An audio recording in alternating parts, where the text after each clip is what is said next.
ህንጻ ወደ ግንባታው ከመግባቱ በፊት ወደ ግንባታው በፊት ሁሉም እንትን ኖራዎች እዚህ ላይ ቴስት ይደረጋሉ። የኖራ መፈተኛ አሁን ኳሊቲ አሹራንስ የምንለው ማለት ነው። የኖራው ደረጃ ብቃት በሙያተኞች እዚህ ይለካል ማለት ነው።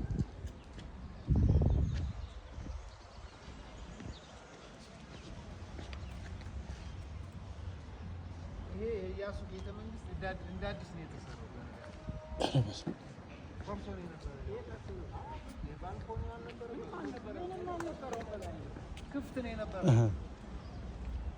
ይሄ ክፍት ነበር። ይሄ እኮ ነው። ይሄ አይተዋል። ይሄ እንደ አዲስ ነው የተሰራ። እንደ አዲስ ተሰራ ነው።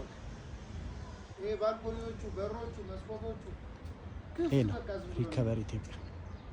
ታሪክን ሪዘርቭ አድርጎ ማስቀመጥ ልጆቻችን ከዚህ እየመጡ ቢማሩበት ትውልዱ የትኛዋ ምንድን ነች? እዚህ በታች ማያት ይሄ ድልድይ ነው።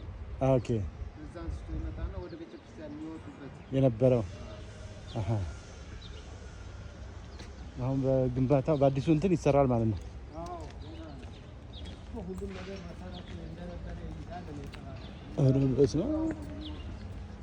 ጥበበኛ እኔ የዚያን ዘመን ሰው ብቻ ሳይሆን የዚህን ዘመን ጥበበኞች ነው ሁሉ ማድነቅ የምፈልገው።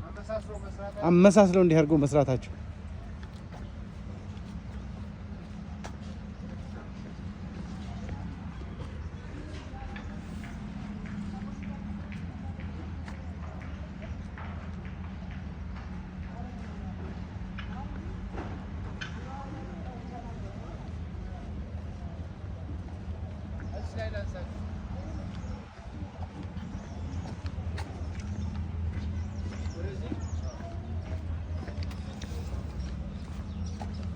የተወሰነ ሰዓት ቪዲዮ ቀረጸን እንዳለን ባለበት ሁኔታ ቀረጸን።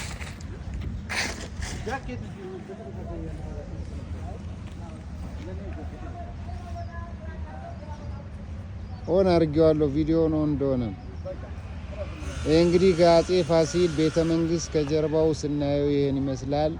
እዚህ ከጀርባ ደግሞ ያለችው በአጼ ፋሲል የተሰራችው ሳውና ባዝ ወይም ወሸባ ግንብ ትባላለች። እሷ ሳውና ባዝ ናት። የመጀመሪያዋ በአጼ ፋሲል የተሰራችው ማለት ነው። ልጃቸው የልጅ ልጃቸው አዲያም ሰገድ እያሱ ቤተ መንግስቱን ከዚህ ጀርባ የምናየው ደግሞ እሱ ደግሞ ቅድም ያየነውን ወሸባ ግንብ አሰራ ማለት ነው። እና ያውን የአጼ ፋሲል